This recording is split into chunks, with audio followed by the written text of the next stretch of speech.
এই একটা শাক, এটা ভাজা হোক, ঝোল হোক, ডালে হোক, যেভাবেই আমি রাঁধি না কেন, এই শাকটা হলেই কিন্তু আমার পেট ভরে ভাত খাওয়া হয়ে যায়। আর অন্য কোনো তরকারি না হলেও চলে যায়। তো আজকে বাজারে যেই যখন এই শাকটা দেখতে পেয়েছি, এটাকে সঙ্গে সঙ্গেই 2 আঁটি কিনে নিলাম। এটা হলো পাট শাক। আশা করি তোমরা সবাই চেনো। তো পাট শাকটাকে খুব ভালো করে ছাড়িয়ে নিয়ে ধুয়ে তারপরে কেটে নিলাম। আমি শাক কিন্তু আগে গোটা ধুয়ে নিই।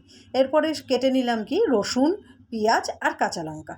এবার কড়াই গরম করে ওর মধ্যে রসুনটা আগে ছেড়ে দিলাম, রসুনটা একটু ভাজা ভাজা হয়ে এবার দিয়ে দিলাম পেঁয়াজটা।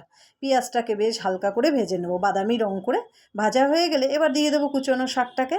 ভালো করে শাকটাকে নাড়িয়ে চাড়িয়ে এবার ভাজতে হবে, খুব সময় ধরে ভাজবে। আর কারা কারা তোমরা এই পাট শাকটাকে ভালোবাসো অবশ্যই জানিও। আমার কিন্তু ভীষণ ভালো লাগে পাট শাকের যা গন্ধ, ওহ, মানে মনে হয় যেন শান্তি আর শান্তি এই দিয়ে ভাত খেলে। তো এই যে একটু নুন আর হলুদ, এই শাকে এমন কিছু লাগে না, কারণ এই শাকটারই ভীষণ স্বাদ, আর একটু মিষ্টি মিষ্টিও খেতে আমার কিন্তু ভীষণ ভালো লাগে।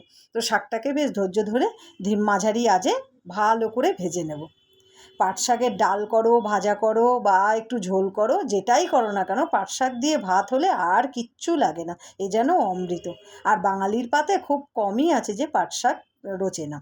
এবার এই দেখো না, ভাত নিয়ে নিলাম আর কতটা পাট শাক নিয়েছি, কারণ এই পাট শাক হলে সত্যি আমার আর কিছু লাগে না। তো এই পাট শাক দিয়ে একদম মুড়িয়ে মুচড়িয়ে ভালো করে ভাত নিয়ে একদম পেট ভরে দুপুরবেলার খাবার